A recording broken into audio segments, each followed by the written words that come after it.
Bonjour, bienvenue dans l'émission Côté Court pour la 48e édition du Festival du court-métrage de Clermont-Ferrand. Nous sommes les élèves de l'Obciné, l'option cinéma du lycée Léonard de Vinci, et aujourd'hui nous accueillons Raphaël Petitgilles pour son film Fanny à la plage.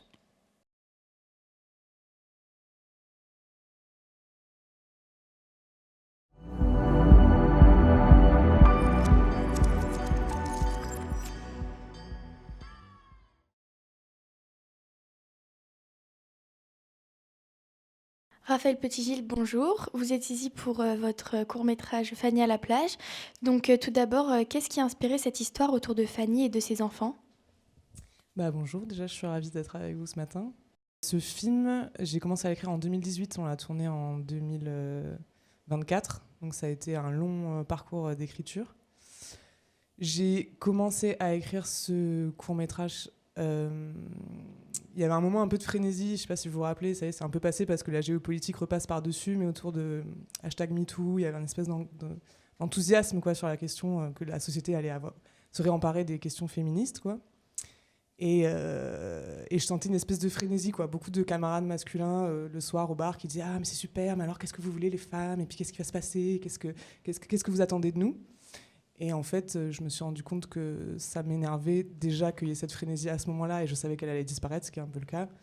Et j'avais envie de faire un film qui répondait de façon un peu complexe à la question, en disant que j'avais pas de réponse toute faite à qu'est-ce que les femmes attendaient tout d'un coup de cet engouement.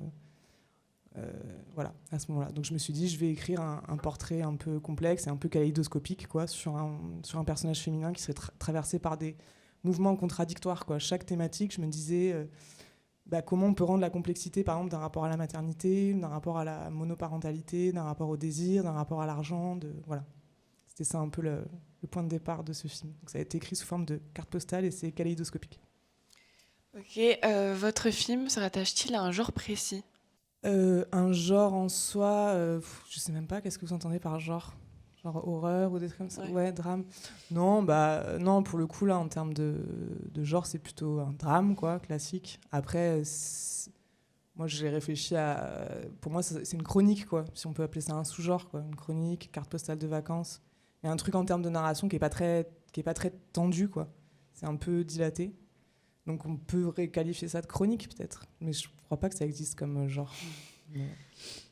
Le film aborde des thèmes forts, solitude, désir, pression sociale. Comment les avez-vous articulés? Ça revient un peu à la façon dont j'ai écrit. Je me suis dit, je vais écrire plein de petites cartes postales, donc de petites scénettes comme ça qui s'entrecoupent. Il y a quand même, effectivement, au début, un truc un peu sautillant. On comprend pas très bien de quoi on va nous parler, quoi. Où on enchaîne très vite les thématiques les unes avec les autres. Elles se télescopent un petit peu. Mais il y a un ton qui se veut quand même assez léger, et petit à petit, on bascule plus quand même dans la nuit. Et la question du désir, elle devient un tout petit peu plus amère, quoi. Alors qu'au début, on est plutôt dans un ton un peu doux. Donc il y a une lente plongée, quoi, dans la nuit, et un peu d'amertume. Voilà. Mais comme je vous disais, c'est pas une écriture. Il n'y a pas de suspense, il n'y a pas d'enquête, il y a pas de. Donc en termes d'articulation, c'est un peu au gré de l'écriture et des correspondances que ça crée, quoi, séquence à séquence. Tout d'un coup, il y avait des choses qui se passaient qui étaient drôles, quoi, dans les interstices. Certaines scènes sont presque dérangeantes ou ambivalentes. Souhaitez-vous créer un malaise chez le spectateur? Il y avait clairement cette idée-là, de créer un peu de... Ouais, donc ça dérange. Bon, tu vois, il y a des gens que ça dérange pas, finalement. J'étais un peu étonnée, notamment beaucoup d'hommes qui m'ont accompagné à la post-prod et tout ça, et puis des gens aussi dans le public et tout ça, qui disaient c'est super, finalement, c'est une femme qui se laisse aller à son désir. Et je me disais, tiens, c'est marrant, qu'est-ce qui est en train de se passer dans la société où tout d'un coup, limite, on pardonne des choses aux femmes que moi, je trouve pas forcément pardonnables. Enfin, j'avais quand même... Comment dire? Cette scène-là, je l'ai écrite en me disant on sait ce qui se passe pour les jeunes filles, souvent aux abords des plages, quand elles ont l'âge du gamin. Et on sait que c'est le moment des premiers émois, mais qui ne sont pas très maîtrisés, et que c'est souvent le moment où le consentement est très, très flou, et où c'est le moment des premières violences un peu sexuelles. Et je me suis dit, tiens, je vais faire l'inverse. Je vais prendre un jeune garçon, et je vais mettre une femme plus âgée, et qui est, elle, beaucoup plus en conscience de ce qui est en train de se passer. Et pour moi, c'était vraiment, oui, l'idée de créer un moment dérangeant, de dire, effectivement, cette adulte, elle se sert un peu de ce gamin, quoi. C'est un peu ça le... Mais tu vois, finalement, le film fait un peu une esquive parce qu'en fait, il y a une ellipse à ce moment-là. On ne sait pas ce qui s'est passé. Moi, à l'écriture, il se passe rien. Elle consomme pas, elle s'en va. Et puis finalement, avec la monteuse, on a décidé de créer une ellipse en se disant laissons ce moment en suspens. Et en fait, tout le monde pense qu'il y a une consommation de l'acte sexuel à ce moment-là sous la douche. Et le film, en fait, est reçu comme ça, quoi. Le voisin et Esteban sont des figures masculines très différentes. Comment avez-vous pensé ces contrastes? Je me suis dit, tiens, mettons en regard un peu basiquement, qu'est-ce que ça pourrait être un désir un peu purement charnel. En fait, voilà, c'était ça. C'était aussi de dire, j'avais vraiment envie de faire un film qui dit, oui, je comprends que la jante masculine soit attirée par des femmes extrêmement jeunes. Sachez que c'est un peu pareil pour tout le monde, en fait. Même pour les femmes, j'avais envie de faire un peu cette ironie-là en disant, bah oui, évidemment, un corps jeune, on peut faire ça sur des abdos aussi. On peut faire une espèce de female gaze sur, ah bah ouais, les abdos. En fait, c'est un rapport aussi à sa propre jeunesse. On n'a pas envie de mourir. Donc en fait, quand on revoit des corps jeunes, ça nous rappelle à notre propre jeunesse. Et en fait, j'avais envie de dire, oui, c'est possible que ça traverse aussi l'esprit des femmes. Donc j'avais envie de faire ce rapport au désir un peu ironique et un peu crade, quoi, dans ce que ça a de la consommation du corps de l'autre sur le gamin. Donc le gamin, que j'appelle le gamin, qui devait être beaucoup plus jeune à l'écriture, quand on a quand même remonté en âge. Et puis j'avais envie de faire en parallèle le personnage masculin qui a son âge et qui est un peu l'incarnation de la résolution de toutes les problématiques. Il y a un faisceau d'indices comme ça, mais c'est con, mais lui, il a une voiture. C'est vrai que c'est plus sympa des vacances avec une voiture. Il dit non, mais c'est moi qui paye. Enfin, il y a un faisceau d'indices comme ça où on comprend qu'il va être la résolution à tous les problèmes de cette Fanny. Et puis en fait, à plein d'endroits, il est très sympathique, mais il est décevant. Et puis il n'est pas forcément à la hauteur. Et elle va choisir de déserter aussi parce que c'est pas une solution. Enfin, c'est pas la solution à ses problèmes, quoi, en tout cas.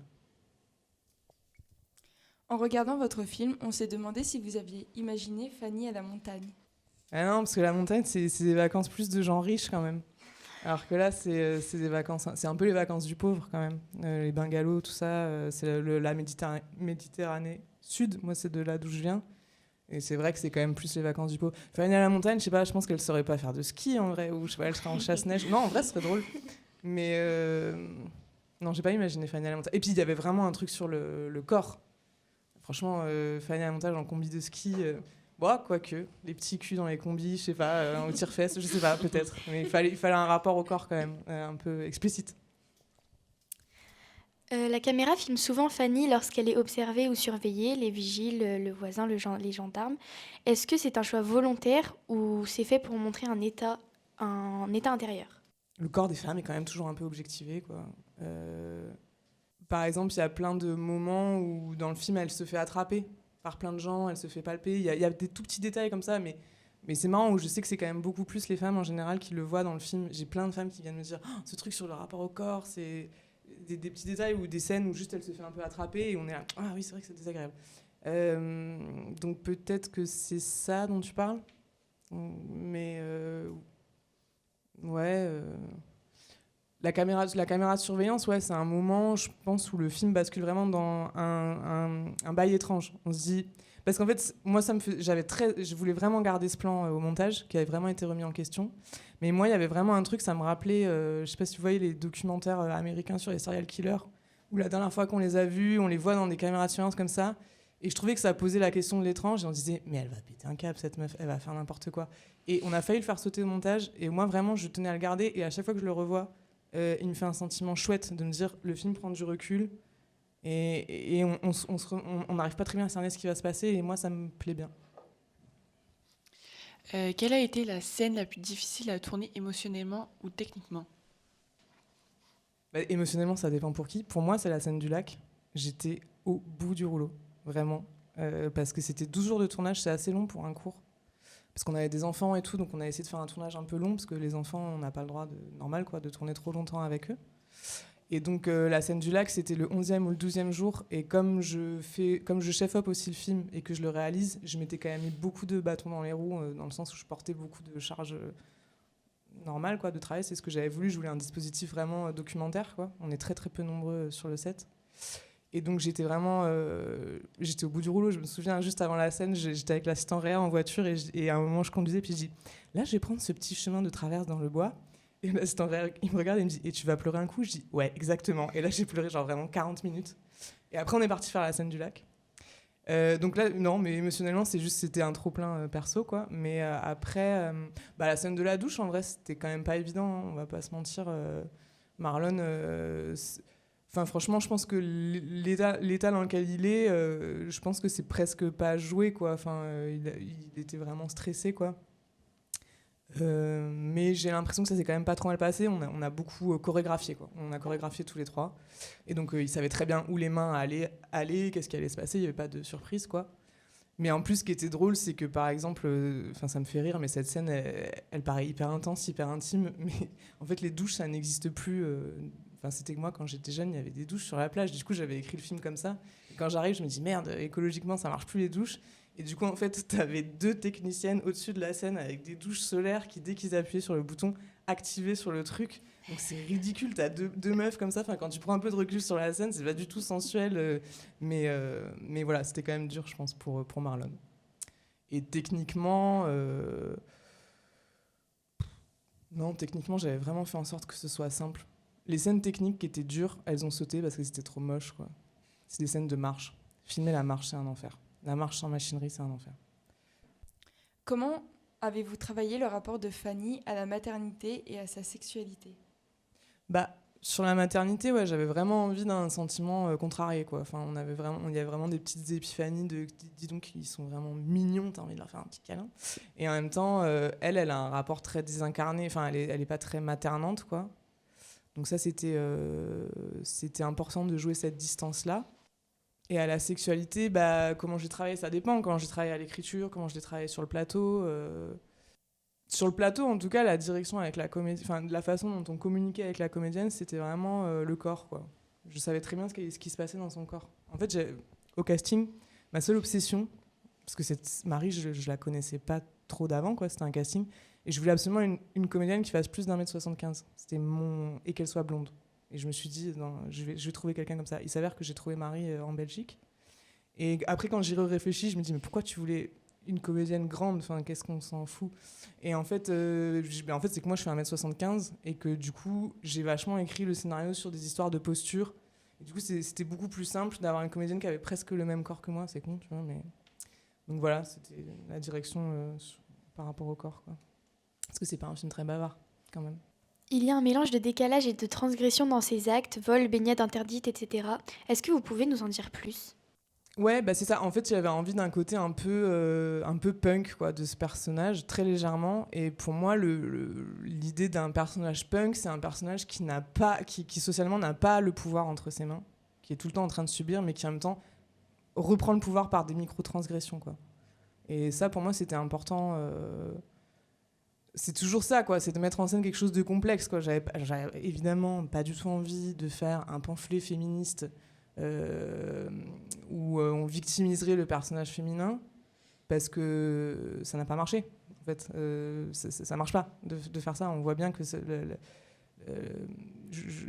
et donc je me suis dit, tiens, je vais mettre en scène un personnage mutique qui ne réclame rien, qui ne demande rien, qui subit en silence, mais qui à un endroit est un peu punk, quoi, transgresse en reprenant le pouvoir.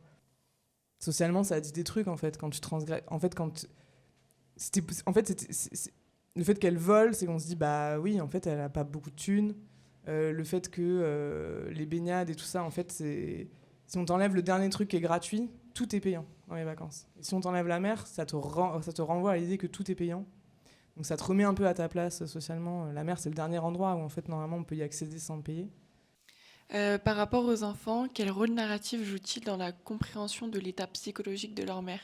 Et les enfants, alors moi en général, j'aime pas trop les films ni avec les enfants ni avec des animaux. Et du coup, là je voulais absolument pas que le film se concentre sur les gamins. Déjà d'une pour des questions de praticité. En vrai, faire jouer un gamin, c'est quand même toujours l'enfer, même s'ils ont été super. Baptiste et Nathan, c'est quand même dur. Donc je voulais qu'il soit... Enfin, il n'y a aucune scène qui se concentre vraiment... Un peu Babou, le petit, en vrai, des fois, il a des enjeux où on était là, ça tient sur toi, enfin, genre, il faut que tu gères, et en vrai, il a été super. Mais l'idée, c'était qu'ils étaient vraiment périphériques, quoi. Même dans l'idée, dans le cadrage, très souvent, je les cadre pas eux. Enfin, le centre de gravité de mon plan, c'est Marie. Eux qui rentrent ou qui sortent, c'est pas eux les centres du cadre. Bah, à la fin, c'est quand même eux un peu qui clôture le film, quoi, quand même, avec cette espèce de... C'est presque le happy end de se dire que peut-être je pense qu'effectivement, les petits garçons d'une maman qui a assumé une monoparentalité, je pense, auront peut-être quand même, eux aussi, le faisceau d'indices. En fait, c'est ça aussi, ce film. Je pense que il y a l'idée, on martèle pas des trucs, mais plus on va les mettre en scène et que ça reste de façon subtile et sans être particulièrement revendicatif, plus à un moment, on va se comprendre sur ce qui est en train de se jouer. Et l'idée, c'est que c'est vraiment ces petits garçons-là, ils rentrent dans le champ de ceux qui voient ces petits détails-là, alors qu'il y a quand même pas mal de gens qui les voient toujours pas. Et ça, c'est une forme de happy end. Est-ce que vous avez des choix de filmage ou des partis pris qui vous tiennent à cœur ? Bah, là, par rapport au film précédent que j'avais fait, moi, je gagne ma vie en chef électricienne. Donc, je suis vraiment sur la partie lumière, projecteur, gros bousin, poids lourd et tout ça. Et là, vraiment. Et donc, du coup, j'ai une attention plus portée à la lumière et à l'image. Et donc, les films précédents que j'ai faits, c'était des films qui se voulaient un peu léchés et que j'aimais bien. Mais à un endroit, je me disais, tiens, il y a quelque chose d'un peu mort dans cette écriture-là. Et je me suis dit, tiens, sur ce film, il faut que je me mette des bâtons dans les roues. Je peux pas tout cadrer comme ça. Enfin, il y a quelque chose il y a quelque chose dans le film qui fait que ça va pas vibrer au point où je vais me dire, tiens, ce film, il est intéressant. Et du coup, je me suis mis plein de bâtons dans les roues. J'ai enlevé énormément de monde sur l'équipe. Je voulais pas qu'il y ait d'électro, alors que c'est mon métier, tu vois, mais je voulais pas qu'il y ait d'électro, je voulais pas qu'il y ait de machino, je voulais pas qu'il y ait de script. Et en fait j'ai fait un dispositif de documentaire, de gros documentaire, parce qu'il y avait quand même pas mal de gens à la régie et à la mise en scène. Mais l'idée, c'est que j'étais toute seule à la caméra, avec une assistante, une amie, quoi, qui faisait la lumière et tout ce qui était assistant cam. Par contre, il y avait 2 personnes au son, parce qu'en documentaire, c'est quand même bien que le son il soit en puissance, quoi. Donc elles étaient quand même plutôt bien préparées, quoi. Et voilà, c'était l'idée de se faire surprendre, quoi, avec ce film. L'idée que ce soit pas extrêmement parfaitement joli comme je l'aurais imaginé, tu vois, dans ma tête à l'écriture, c'était un film beaucoup plus poétique, beaucoup plus de longue focale. Et en fait, le dispositif fait que je me suis retrouvée beaucoup collée aux comédiens. Parce qu'en fait, plus tu es dans un environnement où tu n'as pas la main sur les figurants, plus tu te rapproches de tes comédiens. En fait, la fiction, souvent, tu fais des longues focales, tu prends le temps parce que tu gères le plateau, donc tu arrives à mettre à distance avec des figurants à toi et tout ça. Et la longue focale, ça rend les choses souvent beaucoup plus élégantes. Enfin, moi, c'est ce que je trouve. Mais là, en fait, comme tu dois rétrécir la bulle parce que tu es dans un dispositif documentaire où en fait, le moindre gars va faire « Hey, coucou » devant la caméra, tu te resserres et ça fait que tu es un peu plus en courte focale.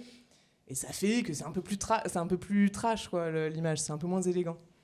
Mais au final, quand on a déroché avec la monteuse, j'étais là, mon Dieu, qu'est-ce qu'on a fait ? Et puis en fait, à la fin, quand on arrive aux 34 minutes qui font le film, je suis là, bah, je suis contente. En vrai, je suis contente. Le film, il vibre à un endroit. Il est moins élégant que ce que j'aurais imaginé, mais je voulais qu'il vibre, et donc c'est par là qu'il vibre. La relation entre Fanny et le voisin est ambiguë. Comment avez-vous pensé cette dynamique ? Ouais, bah, le voisin, c'était un peu l'idée, il faut que le personnage soit absolument sympathique et en même temps pas à la hauteur. Et trouver cette ambiguïté-là, c'était trop chouette de faire ça avec les comédiens, on a bien rigolé. Enfin, moi, c'était un peu au montage, ce personnage-là, c'était quand même un peu mon rayon de soleil, quoi. Il me faisait rire à chaque fois que je voyais, j'étais là, il tombe dans tous les panneaux, j'étais là, oui. Mais donc, ouais, on jouait ces trucs-là, tu vois, il arrive, il dit... je peux garder les gamins, mais tu sens que ça lui arrache une couille de garder les gamins. Il a envie d'aller danser sur Macumba. Tu sens qu'il est un peu piégé. Et moi, c'est ce genre de contraste qui me font rire, où tout d'un coup, elle se blesse et il lui dit « Attends, j'ai un pansement. » En fait, on sait très bien que c'est pour la tirer dans son bungalow. Enfin, il y a des endroits où pareil, il veut trop jouer le père parfait. Il dit « On va faire des petites coucours. » C'était là, non, les coucours, vraiment, c'était pas... Non. Enfin, voilà. Donc, c'est tout ce genre de petits détails où il est un peu ridicule et en même temps parfaitement attachant. Et ça, c'était bien de ne pas en faire un méchant, quoi. C'est pas le méchant du film du tout, quoi. Il essaie de faire bien aussi, c'est juste qu'il est un tout petit peu à côté de la plaque, mais parce que lui, il est venu seul en vacances avec ses potes, quoi. Quelle est la fonction d'Esteban dans le film ? C'est à cet endroit-là que le film, il est un peu dérangeant, je pense. C'est que c'est vraiment... mais que j'assume, hein, c'est que c'est un personnage sur lequel elle projette du désir... mais il n'a pas d'histoire. Il n'a pas d'histoire. Esteban, vous vous en rappelez, mais il est quasiment pas nommé. À la fin, le film fait barrage, c'est-à-dire qu'il vient pour s'expliquer, mais le film veut pas savoir, on s'en fout. Enfin, on s'en fout, on est dans la trajectoire de Fanny, quoi.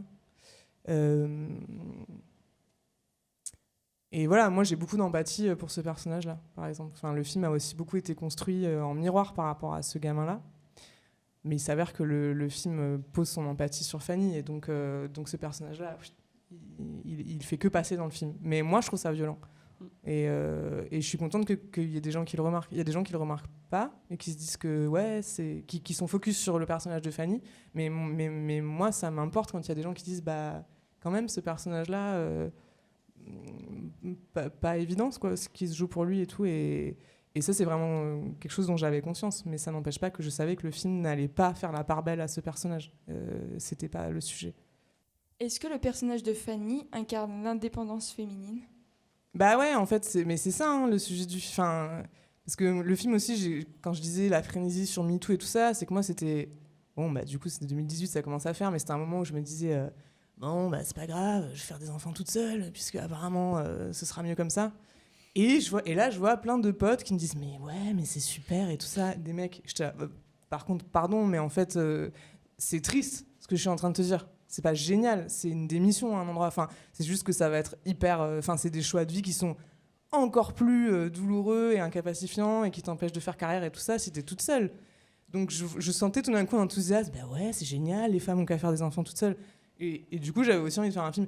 Oui, enfin, ça peut exister, ça peut arriver. Il peut arriver une forme de sécession, mais elle est pas joyeuse.